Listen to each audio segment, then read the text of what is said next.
Hello mo. Magandang gabi. Nandito tayo upang pag-usapan kung ano dapat mong gawin habang oras ng trabaho. Itong mga bagay na to, ito lang yung siguro mga nakikita ko lang na pwede mong gawin. Talagang makakabuti sa'yo. Mabilis itong mga para na mabilis kang ano bang tawag nun? Ma-promote tol. Na number 1, pumasok kang late. Sabi nga nila, diba, it's better late than not late at all. Ganun tol. Dapat pumasok kang late kahit 15 minutes ang oras, at least nakapasok ka. Late nga lang, pero at least nandun ka. Yung mga dapat hindi mo dapat hindi,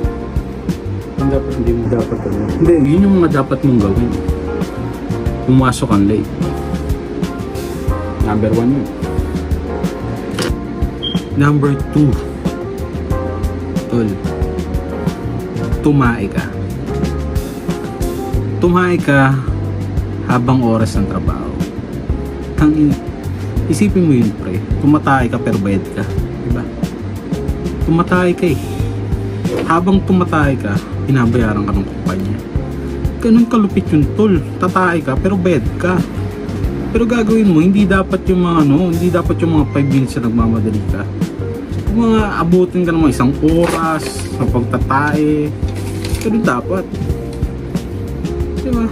Ano ba tawag nila dun? Bio break. Oo, yun, bio break. Kumain ka ng basta tagalan mo yung tae mo. Tsaka bumalik ka, lunch na. Tae ka, tas balik ka, lunch. Di ba diretso break ka na? Halimbawa, alas 12 yung lunch break nyo. Tumae ka, alas 11 pa lang. Pagka-time mo ng alas 11, dire-diretso yun muna. Di mo, sobrang sakit ang tiyan mo Huwag mong gawin sa isang araw lang. Gawin mo araw-araw. Sa isang linggo, gawin mo na araw-araw. Din nakatipid ka ng mga 5 oras dun. Kung 5 araw ang pasok mo sa isang linggo. Ganun yung mindset, tol. Mindset ba? Diskarte lang. Number 3, tol.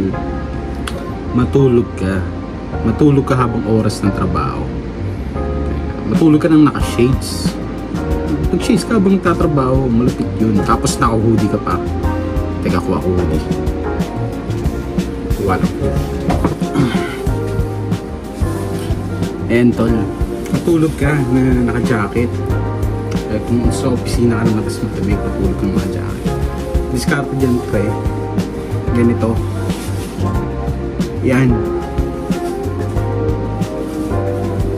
Pang-cover mo yun kaliwat kanan Tapos diretso ka lang. Yung kamay mo nakaganon sa keyboard. Tapos diretso ka lang.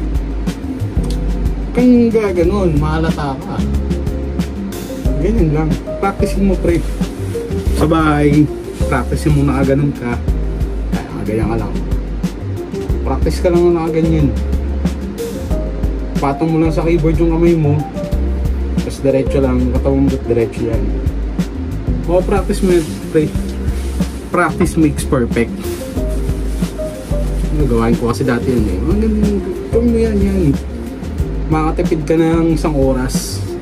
1 oras, 30 minutes, 15 minutes. Ang bagay nun, pre. Makatipid ka ng gano'n. Isipin mo yun, pre. Ganito ka. Tapos tutulog ka pero bayad ka. Lupit, diba? Ganun. Lupit yun. Ganun ka pero bayad ka. Tulog ka pero bayad ka. Diba? Ganun dapat. Dagdag promotion yun. Lupit.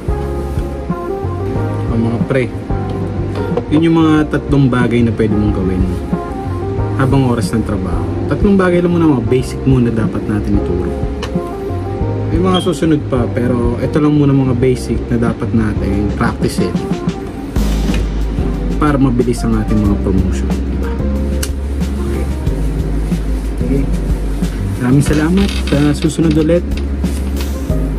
Susunod nating kwentuhan ng magagandang payo sa buhay. Bye!